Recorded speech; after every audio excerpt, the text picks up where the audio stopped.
Welcome in to the college football recap. It's great to be with you as always. Good morning, wherever you are. We appreciate you joining us. My name's Jeff Cameron, and we do this every Sunday morning, 11 o'clock Eastern. Take a look around the landscape of college football and see what's what. It's exciting. We're running out of weeks, guys. We got to savor this thing. Don't want to depress you at the outset here, but man, every passing game, right? We try to take it all in, make sense of it. Every week we get new information. And it's been a fun football season when you consider how many times you thought you knew what was what and how many times that shifted because of a particular performance or a stretch of games where teams turned it around. So the ebbs and flows of college football this year have been very, very good. And with that, I want to tell you who we have on the show today. Justin Wells is going to join us from Inside Texas on Texas. Does a great job for them. He'll be our first guest.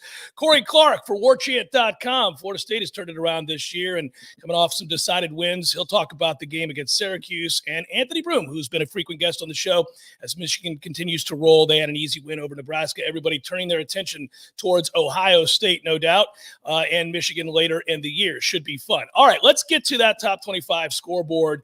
If you would, Matthew, we'll post that, get that rolling. No real surprises as we start with Ohio State. They dominated this football game. Miyan Williams rushed for 447 yards and a touchdown. Unfortunately, left with an injury.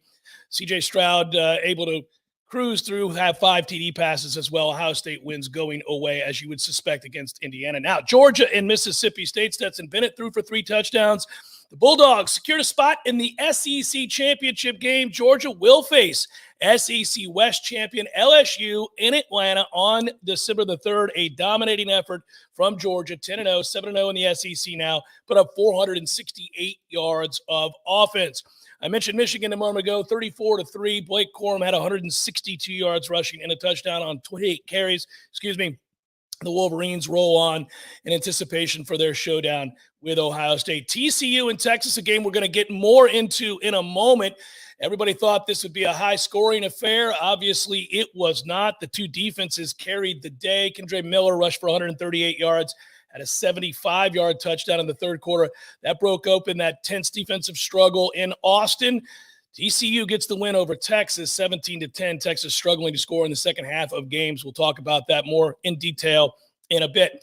Tennessee, 66-24 over Mizzou. You'll see some outlandish numbers from this football game. Hendon Hooker, by the way, threw for 355 yards and 3 touchdowns, 66 points in an SEC game, the most for Tennessee ever. Washington and Oregon turned out to be the game we all hoped it would be, a wild affair that ends with Washington beating Oregon 37-34. Peyton Henry kicking a 43-yard field goal with just 51 seconds left. They snap Oregon's 8-game win streak, and they really take out the chances of Oregon making it into the college football playoff. That's the end of an 8-game win streak for them. LSU, Arkansas, this game we kind of thought might be ugly. Remember early in the week when the numbers came out, you saw it's a 3.5-point, 3-point spread. Wonder why.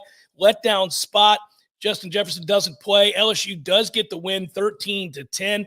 They will go to the SEC championship game. They are 8-2, 6-1 in the SEC, and they had a big defensive performance in this one from Harold Perkins Jr. The freshman was outstanding in this one. USC the other night blew out Colorado 55-17. Not much to say there. Caleb Williams rushed for 2 touchdowns and passed for 3 more. It was an electric night for him, but there are some injury concerns in the backfield now for USC. Alabama goes on the road, gets the win against Ole Miss 30-24. Bryce Young threw 3 touchdown passes. Alabama scored on 4 consecutive possessions spanning the second and third quarters to really kind of take control of this game. It was a fun one to watch and close like many suspected it would be. Arizona with the surprise upset of UCLA. It was a weekend in which the Pac-12 kind of cannibalized itself yet again. It seems to happen every single season. That is a bad loss for UCLA. A big win for Arizona, 34-28. They snap an 8-game road losing streak against ranked teams. Utah crushed Stanford 42-7. Not much to talk about there. Cam Rising threw 3 touchdown passes. Penn State shut out Maryland 30-0. Want to talk about hurt your feelings? At halftime, Maryland had all of 27 yards. Ouch. Purdue knocks off Illinois, and what was already a muddled mess in the west of the Big Ten continues to be just that. That gives Purdue the tiebreaker over Illinois now, if in fact it comes down to that kind of a deciding factor. We had Central Florida over Tulane. Tulane had been a covering machine this year. They lose at home in New Orleans 38-31.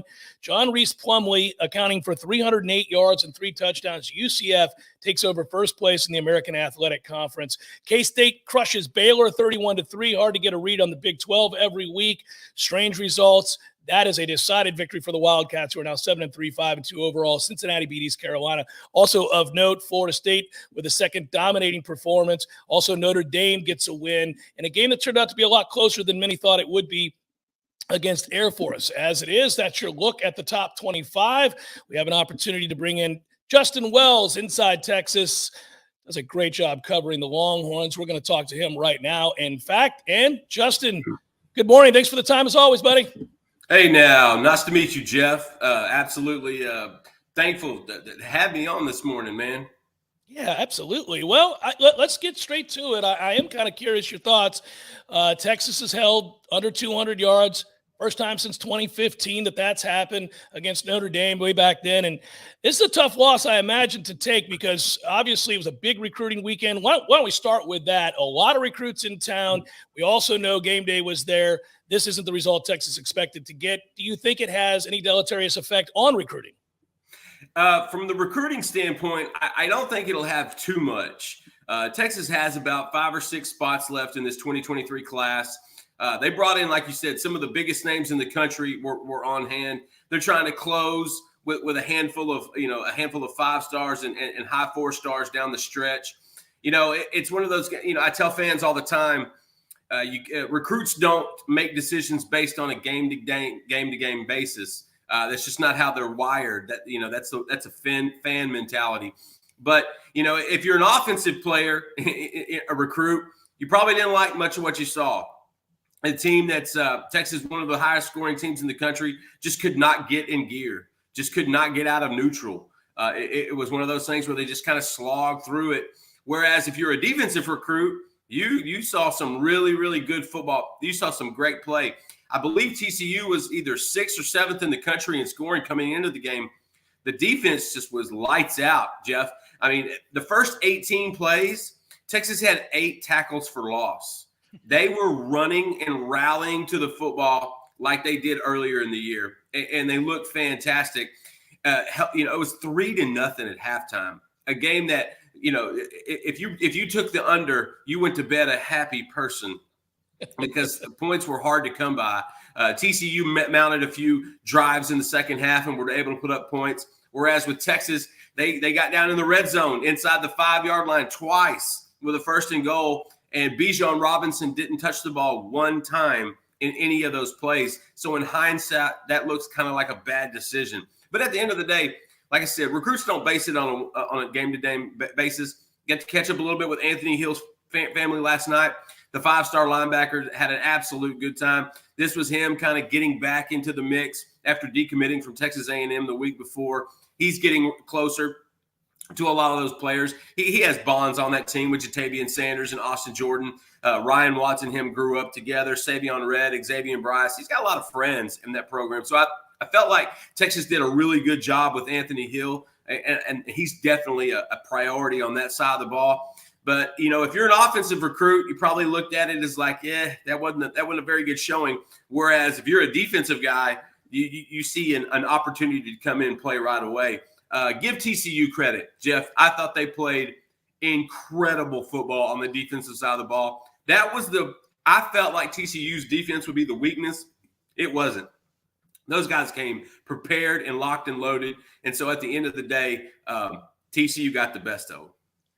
Justin, I am curious because I watched a lot of this game. It was a fun game to watch because it was so physical, and I love a good physical brand of football. You're right. We expected to see offensive fireworks. We didn't get it. Both defenses carried the day, a dominating performance. Bijan Robinson is as exciting a football player as there is in the country, a truly unique and gifted running back, 12 carries, 29 yards. Did you think you'd ever see that in a situation like this? Hell no.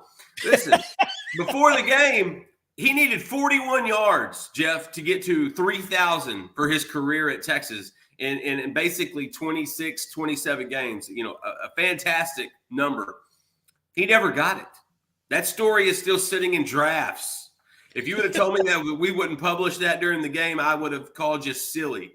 That was, if you want a microcosm of the root problem of this loss, look at Bijan Robinson's stats. It just did not work. And it wasn't from a lack of attempting. Now, I felt like they got away from him in the second half. And a guy like Bijan, you got to keep feeding. He's one of those old school NFL volume type carry guys. You know, but, you know, when we used to play fantasy football back in the day, there was no running back by committee. It was one guy. He toted the rock for 30 times a game, and you know who you can rely on. Bijan's that type of guy. And coming off a big win on the road against Kansas State, a good Kansas State defense where he got the ball a season high 30 times, I don't understand why you wouldn't go back to that well. Well, the problem was the offensive line. There was no push. The TCU defensive front was outstanding, Jeff, and they could not get that surge that they needed. So often you would see him just a little short of the marker, for a first down to try to move the chains. For so often you would see a bad pass. Ewers did not have a good game whatsoever, probably his worst as a Longhorn to this point. Some of the play calling was essentially suspect. And when you only target 3 people in the passing game for the entire game, that's a problem. That's something that needs to be fixed. And so I don't think any one of us came into this game thinking it was going to be a defensive showdown. But the lack of getting any sort of push from the offensive line and getting Bijan Robinson just a little crease, I think really reared its ugly head as the game went on. And then Quinn Ewers, he just couldn't get it going. Now, granted, towards the second, later in the game, they mounted a few drives. They just couldn't get it in the end zone. They just couldn't punch it in. And like we talked about earlier, 2 times inside the red zone, 1st and goal from the 5, 1st and goal from the 4. They ran 8 plays. Bijan Robinson wasn't involved in any of them. And to me, that's borderline criminal.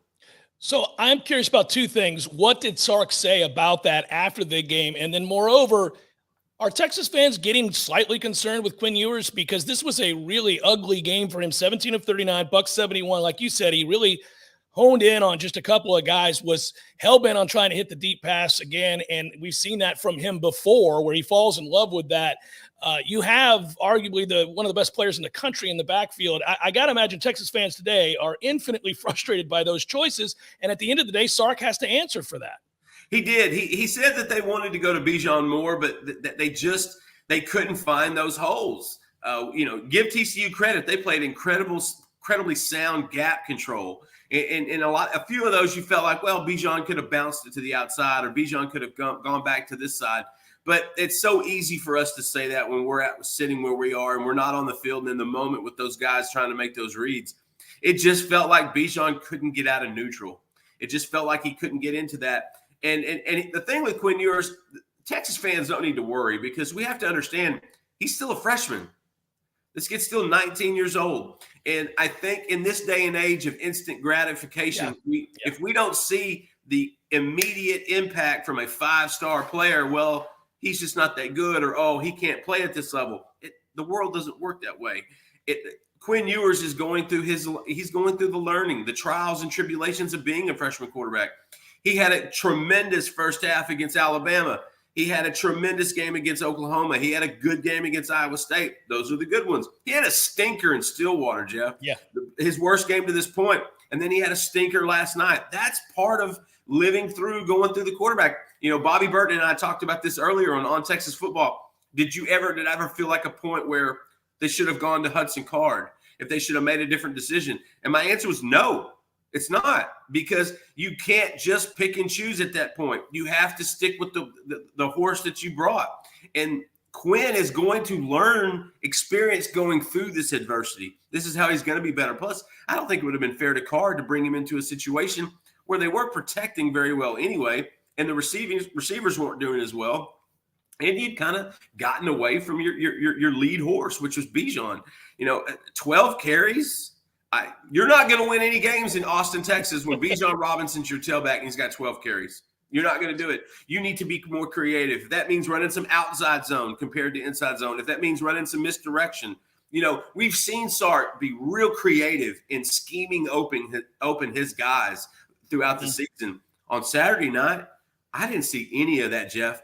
That's my cause for concern. It's not the development of Quinn Ewers. It's not who he's going to be, which is going to be a tremendous quarterback one day at this level and the pro level. It's where was the play calling? Where was the adjustments? And where was the usage of a guy that, listen, that seat in New York City for the Heisman ceremony, it was getting really warm for number 5.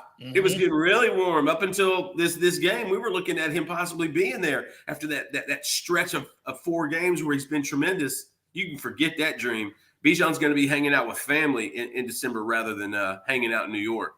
Last couple of things, Justin. Just curious, your coverage inside Texas this week. What can we expect to get as we mosey on over to the great website to watch Texas finish out this season? And also, secondarily, just kind of curious, if you take the pulse of Texas fans, where are they at right now with Sark? Frustrated. I still think there's optimism. There has to be. Sark has done a great job in changing the culture in this program. And I say that because if you look at this team 9 months ago compared to now, the buy-in is unanimous. There is Sark got rid of a lot of the malcontents last year. There was some hangover, some overlap from the Tom Herman days. He got rid of most of those guys. And that's the thing you have to understand. If you talk to recruits, a lot of times you'd say, what did you think about the field? They'll tell you. What did you think about the locker room? He's like, that's what blows them away because these guys play so hard for each other. They really like each other. And at this level, I feel like that's so important because they're still kind of young. They're not in that pro stage just yet. So for fans, it's frustration. But understand they're already making more progress this year than they were last year. But in Austin, the expectations are generally a little bit higher than they usually should be. And so you look at it like Kansas is coming up. That's going to be a tough one in Lawrence because those guys are well coached. They do a good job. And then they've got to finish the regular season with Baylor. And that's always a fist fight, especially when those guys come to Austin from Waco.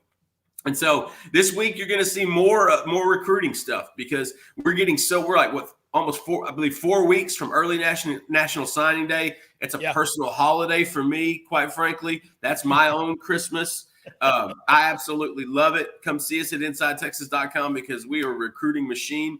We're going to talk more about, where recruits are, where this class is headed. Still a top 5, top 6 class in the On3 rankings right now. I don't expect that to change. And also, a lot of feedback from recruits because, like you said, there were a lot of big-name guys that were on campus this last weekend. We'll catch up with a handful of those as well, especially I'll have an Anthony Hill update here pretty quick at InsideTexas.com. But that's what these are the growing pains of the freshman quarterback. Yep. And I can take that. What I can't take is a coaching staff that doesn't adjust on the fly as well as we think they should. I'm seeing a trend, Jeff. 3 halves, straight halves. Without an offensive touchdown, Without an offensive touchdown. Buddy, that's a problem. And that's not only a problem for a team in the bigger scheme of things of football. That's a problem for a team that's known for scoring. That means the defenses in this conference have started figuring things out. And that if you can't make adjustments and you get set into that tendencies type style, that's a hard road to drive back on, man. It's going to be fun to watch, so I would invite everybody to do just that and follow you. You can see the Twitter handle right there, Inside Texas, the website for On3. They do an incredible job, but it's still a lot to kind of vet here before this season ends, in particular with the recruiting. As we all know, it's about the Jimmies and Joes. Got to get those guys in here. The X's and O's tend to take care of themselves when that happens. Justin, thank you so much. Have a great rest of your day, man. I appreciate you hopping on with us. Good to talk to you. Hey, man, absolute pleasure meeting you. I appreciate you guys having me. Matthew, Take it easy. He's speaking to our producer, good old director Matthew. He's the man. That is Justin Wells, Inside Texas. A guy I know really, really well is who we're going to pivot to now. My cohort, Corey Clark, warchant.com, another great On3 site. What's up, Corey? How are you this morning, baby? I'm good, man. Love the hat. Always love your hats. Thank you, brother. Thank you. So let's just say it. How good is Florida State? Or better yet, we know they're good. Are they top 10 good right now? Man, it's look, Who knows, Jeff? I know that other than Georgia and Ohio State, I think they could beat anybody in the country the way they're playing. That doesn't mean they would, but I would be surprised if they played anybody else in the country and just weren't in the game in the fourth quarter. I mean, it's one thing to beat the likes of Syracuse and Miami. You don't beat the bejesus out of them like Florida State is doing. Like that's not that, Syracuse did have their quarterback. It didn't matter. Florida State just puts up points and yards on anyone, man. And it's not normal what's going on. I said that a bunch last night, but it's the truth. They're not just winning these games. They are dominating like it's 1994 again.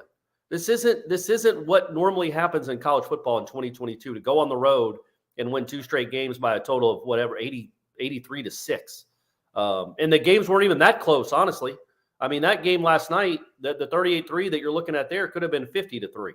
52-3. I mean, they called off the Dogs pretty darn early, and yeah, it's just I think I think the way they're playing, you can't tell me there are 9 teams in the country playing better than them right now.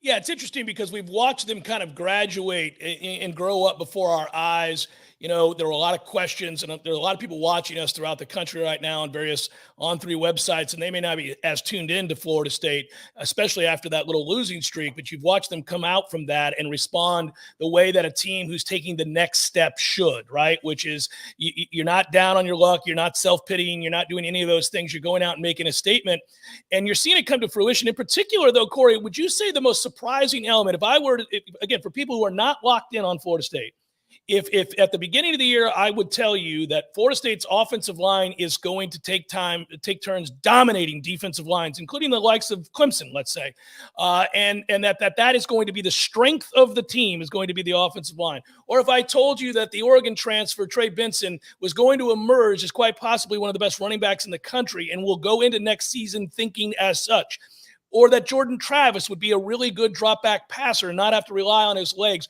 What element would you say that has been most surprising about Florida State this year, especially now that they are dominating their opponents? Probably the O-line, because they've run for yardage since Norvell got here. They find ways to scheme it up. There are times in these games, though, where it's not just, hey, we're smarter than you. I mean, they're moving guys out of the way, pushing guys out of the way, proud defenses. Just moving them like they're, again, like it's 1995. In fact, Jeff, they had a note last night that Florida State has now rushed for over 200 yards in 5 straight games. That's the first time it's happened since Warwick Dunn was a junior in 1995. I mean, this is historical stuff. It's the first time they've scored 38 or more in 3 straight ACC conference games since, of course, 2013. And before that, it was 2001. So when you might hear Florida State media or fans getting excited about these last 3 games, you're looking at the competition. You're like, well, yeah, they were favored to win all those. Those aren't great teams they're beating. It's not that they're winning the games. It's how they're winning the games. And they're doing it so physically on both sides of the football, man. It doesn't seem like smoke and mirrors are just, we've got a good hotshot coach that's innovative. No, man. They are winning because they appear to be bigger and stronger and better than their opposition, much better than their opposition, apparently. Yeah, and the defense is where I want to shift to now, because I think we had question marks. I mean, earlier in the year, we were beginning to see signs that obviously the offense was going to take the next step. Jordan Travis was better as a passer. They didn't have to rely on him to just scramble and all that kind of stuff. You began to realize they were emerging there. They were better and deeper on the offensive line. They've had injuries there, but yet they were able to run. So you could see this, though. Receiving core was better. But I think defensively is now where we go, because I've mentioned before, and we've talked about it some, Corey, that the numbers look really good for this defense, but you're not real sure how believable it is, because some of the offenses that they've faced haven't been very good. And there have been moments like the Wake game, like the Clemson game, where they played some of the better offenses. They didn't get the stops they needed. How good is the defense? Because they're putting up right now dominating numbers. But what can we believe in about this defense right now? Yeah, I don't know how you do WAR when it comes to college football defensive linemen, but apparently Fabian Lovitz would be off the charts. He's the defensive tackle for Florida State. They are very good when he's on the field. Just him being in the mix changes everything. He came back really 3 weeks ago. Yeah. And they have given up 1 competitive touchdown in 3 weeks, Jeff. The Georgia Tech scored on the final play of the game when it was 41-10. Their only other touchdown was right after halftime after recovering the onside kick when they hit a 3rd and 16 play. That's the only touchdown Florida State's given up in 3 weeks. That's 23 straight drives. It's 1 touchdown in the last 28 drives. This is championship level stuff. And I still don't know if they're a championship caliber defense. Like, I still don't know if I truly believe it because of how bad the offenses have been that they've faced. But they're also making them look horrendous. Like, I watched that Miami offense on Saturday against Georgia Tech. It didn't look like a JV offense like the one that Florida State made it look like. So I think Florida State is impacting these games, impacting these offenses to the point where they look, somewhat childish. They look like JV, high school, middle school football teams. They don't do anything. To answer your question, once they play Florida, that's the litmus test, right? That's a real offense that they're going to face. They have not performed well against great offenses. They haven't performed horribly, but they haven't performed great. That's the litmus test. But it surely is a good sign that they are absolutely suffocating these teams, not letting them breathe. Like, Syracuse had 3 first downs. That's 3 straight games. The opponent has had less than 70 yards of offense at halftime. It's a strange. We've watched transformations before at Florida State. You and I have covered that program, and we've seen them go from bad to good to great. It feels like they're certainly in the good, on the verge of possibly being great. If you project out from here for Florida State, for those that don't know, recruiting class-wise, Corey, final thing I'll ask you, how much of a jump do you see in the next 3.5, 4 weeks for this program now that has, the quote-unquote proof of concept stuff that you hear so often? They've certainly done that. Mike Norvell is solidified now. He's not going to be going anywhere. People can trust that, hey, whether it's a recruit or an assistant coach that he may want to bring in, the regime is safe. He's not going anywhere. Well, they went from a team 2 years ago that was getting blown off the field by anyone with a pulse to now blowing everybody off the field. So when you talk about the proof of concept and you're a recruit, I get it. I get the guys 2 years ago not believing in what they were doing. How could you? You hadn't seen it. Well, now you have. So look, man, they're 17th now in recruiting rankings. Maybe they crack the top 12-ish, which I think is a good finish. It's that next class. It's these kids that are juniors that have watched this thing build now for 2 years that really start to believe in his message and what he's doing. And again, Jeff, we know it's 2022. This is the class of 2023. The portal is wide open. And Florida State has made its hay with the portal. And I think, again, you don't want to build your whole program with that. But I think there's going to be 6, 7, 8 spots that now they're going to have to be turning kids away because of what they're doing with these guys in the portal. You mentioned Trey Benson, Johnny Wilson, Jared Verse, Jermaine Johnson. Like, these guys are becoming stars at Florida State. So it's just going to, I think, the portal, again, will be a huge benefit for Florida State. And it really helps now that you're going to have 8 or 9 wins, maybe possibly 10, and go to an actual bowl game, man. The Noles are going bowling. What's going on here? Back to the world of college football the way it's supposed to be, right? With some of the elite exactly teams right. becoming elite again. Corey, always appreciate it, brother. Be well. Have a great rest of your Sunday. I love you. Love you too. That's Corey Clark. If you can't tell, we know each other. That would have been a weird send-off if that was a random stranger that we're having on the show that happens to work at a different On3 site. But yeah, it's fun to watch. It's, Florida State was the talking point right there because Corey Clark covers Florida State for warchant.com, another On3 outlet. All of our guests today are On3 outlet guests, of course. And in a moment, we'll bring on Anthony Broom here, we hope, from the Wolverines and discuss Michigan, who cruised obviously rather handily against an outgunned Nebraska team, another team that I cover. But that said, these are the storylines in college football. Like we were just talking about Texas a moment ago with Justin, who does a great job, Justin Wells with Inside Texas. And when you think of Texas or you think of Florida State or you think of the bigger brands in college football, ideally, and I know fans would say, I really don't care how anybody else is doing at a given time. I understand that. But if you take a step back and you look at the big picture of college football, one of the things to note to me is certainly that if you get Texas operating at peak efficiency. They're not there yet, obviously. If you get Florida State operating at peak efficiency, not quite there yet, but starting to show signs. If you have what we've seen this year, the emergence of a Tennessee out of the SEC East to go along with what George is doing, obviously, as the representative of the East. If Florida, under first-year coach Billy Napier, is able to get back to where they're operating at peak efficiency, then all of a sudden you start looking around, you see what's going on with USC right now, and you just need a few others where we have more hats in the ring and have fun with it. Last year it began, we were talking about what Michigan did. Anthony Broom's going to join us right now to talk about Michigan with another easy win. You want, if you're a big fan of college football, you want these brands that we've talked about today, Florida State and USC and Texas and others, to emerge all simultaneously and let the bloodbath begin. There he is. Anthony Broom from the Wolverines joins us again. Hey, Anthony, how are you? Good morning, buddy. I'm wonderful. Thanks for having me back.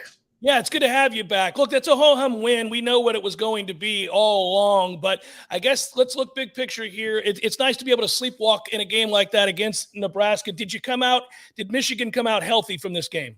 A couple guys banged up. Donovan Edwards was, as Jim Harbaugh put it, working through something. I think he'll be fine moving forward. They were without Luke Schoonmaker, their starting tight end, still without starting right tackle and Trente Jones. But I think for the most part, they come out of this game relatively unscathed. There wasn't Mike Morris injury at the end of the game. That we'll see what happens there. But, nothing I've heard coming out of last night's game would suggest any concern for, maybe guys sit out next week. But the big one's 2 weeks from yesterday against Ohio State. I don't have concern about any guys in that regard yet. Yeah, Michigan continues to bludgeon people on the ground. You saw it yet again in this game. Every week it's fun to watch Blake Corum run the football, another 160-plus yard game for him. Offensive line leading the way. This is one of, if not the best rushing attack in college football. Fun to watch. I would imagine right now that the continued successes of Michigan football has led to what should be a great recruiting class. We're getting close now where we start to look a little bit in that direction. Give me big picture outlook for Michigan's recruiting class right now. Yeah, recruiting is, to be frank, not probably where it should be at the moment. They had a lot of momentum coming out of, they cleaned up really well at the end of the last, before the last early signing period. After you beat Ohio State, win the Big Ten, and then, during the offseason you have, there's some NIL stuff. Michigan's been a little bit slow to adapt there. Jim Harbaugh, goes through the little dance that he did with the Minnesota Vikings. So recruiting has taken a bit of a hit. There are some guys in the class that I think have some bright long-term outlooks. And even, you go back to the guys from the last recruiting class, how we tie this all together in terms of big picture outlook. I think right now this program has a nice little 2-3 year window where, with the core group of guys that they have on the roster now, mixed with some of the guys that they have coming up, I think they have staying power. For them to stay where they're at past this 2 or 3 year stretch, whatever it winds up being, you've got to keep hammering away at it. Michigan's a school that typically pre-NIL is recruiting at a top 10 level, top 5 level some years. And this current class hasn't been that yet, but so some things to kind of work on there. But this is everything that's happening right now at Michigan has staying power, and quite frankly, still has so much room to improve too. Well, and I think this is fun to talk big picture here, Anthony, because you alluded to it just a moment ago.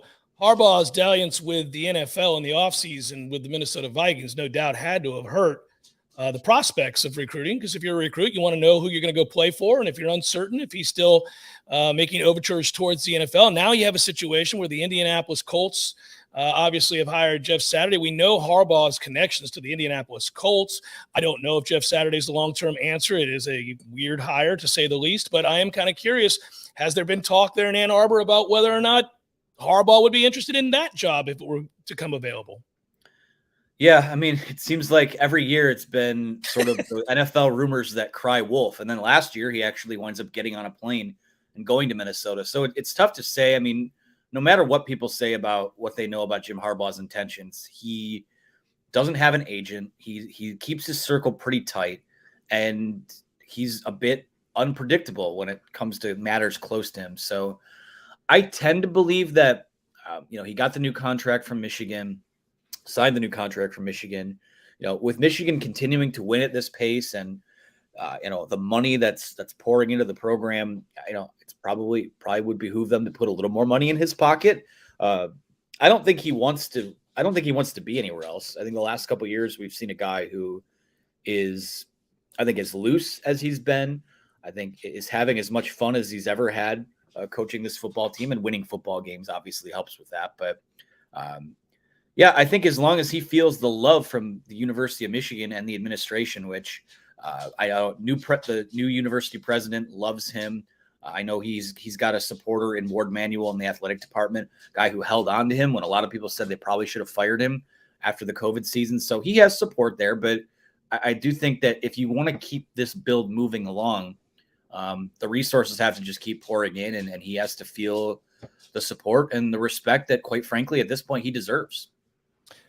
I would think it's just, I'm just riffing here. You and I are having a conversation. It seems to me from a distance that this is the perfect scenario. He was able to hang in there, survive a couple of near firings, if you will, or potentially. They're playing the brand of football that he adores, right? This is what he wants. Michigan wants to bludgeon people. He wants to play the old Stanford offense that he had. He's making money. He's back in good graces. Michigan, I would think, is not in any trouble from an NIL standpoint. They've got a ton of money. Like, why would you be looking anywhere else? To me, this is, you would set it and forget it and be here for the next 10 to 15 years and get ready for your annual war with Ohio State. Yeah, and for what it's worth, I think that's where things are right now. I mean, I haven't heard anything, since the two sides kind of came back together after that Vikings thing that would suggest that there's any friction or a lack of support there. I think both sides know that they've got things pretty good right now. There's a lot of programs across college football that would kill for, this is now that Michigan's 10-0, the fifth time under Jim Harbaugh they've done that. It's the first time they've ever started 10-0 under him. First time they've done it since 2006. They're 22-2 over the last 24 games with him at the helm. To me, I mean, whatever it takes to keep this train rolling, it's no questions asked to me. I mean, whatever, if there needs to be a little bit of a raise, if there needs to be more money added to the assistant coaching staff, which I think his staff has been phenomenal too. And that's a huge reason for why they've been able to kind of turn things around these last couple of years is the talent and the aptitude of the guys on that staff. I don't see a scenario where I don't think we're going through the same things this February that we were last year. I think is the easiest way for me to put it. It's all hands on deck right now, and quite frankly, where it should be. Anthony, obviously a lot of excitement surrounding Michigan football right now, and you guys are covering it at the Wolverine. As far as that coverage goes, what could we look forward to if we were to jump on there today and read what you guys are producing, and what do we have to look forward to? Obviously, it's the build up to the showdown with Ohio State, but I want to give you a chance to expound on what we can expect to see at the Wolverine. Yeah, I mean, it's the 10th week in a row where we've had just kind of casual domination from this team. So at this point, the takeaways are kind of are what they have been. But I mean, no one, again, I don't want to get up here and pontificate, but I think in our market, no one puts out a better post-game package. I mean, we've got every single angle covered, from a post-game live reactions to offensive and defensive notes to columns from guys like Chris Ballas and John Borton and Clayton Safey, who's a content machine as well. So, yeah, I mean, just about every single angle you could ever imagine having covered coming out of that football game, we've got it there. And it's been that way every week too. So it's been, these are, as you know, these are a lot easier to do when the team is winning and people are excited and they'll click on whatever you throw out there. But yeah, we're now kind of in this, once Michigan got past that Michigan State game, it's all eyes on Ohio State. And, there's this building, I would say in years past, like a building anxiety towards it, but now it's like a building anxiousness. Yeah. Let's get there and do it 2 times in a row. So yeah, been a lot of fun and so much content at our site, and, proud to be a part of it. And you can get it right now for just $10 all the way. So like let's do this now. Everybody jump on board, sign up. It's $10. What are we waiting on? Anthony, always good to talk to you, man. Be well. We'll talk to you again, I'm sure, the week of the Michigan-Ohio State game. Sounds great. Thank you for having me. Absolutely. Take care. That is Anthony Broom of the Wolverine. As we said earlier, would always invite you to check out these On3 sites. Justin Wells, Inside Texas, Corey Clark, warchant.com, Anthony Broom, the Wolverine. These guys and the rest of the On3 sites, the best in the business covering the sport we all love, college football. I want to thank my producer, Matthew Hutchinson. I want to thank all of you as well. Don't forget, we'll be right back here next Sunday, 11 a.m. Eastern.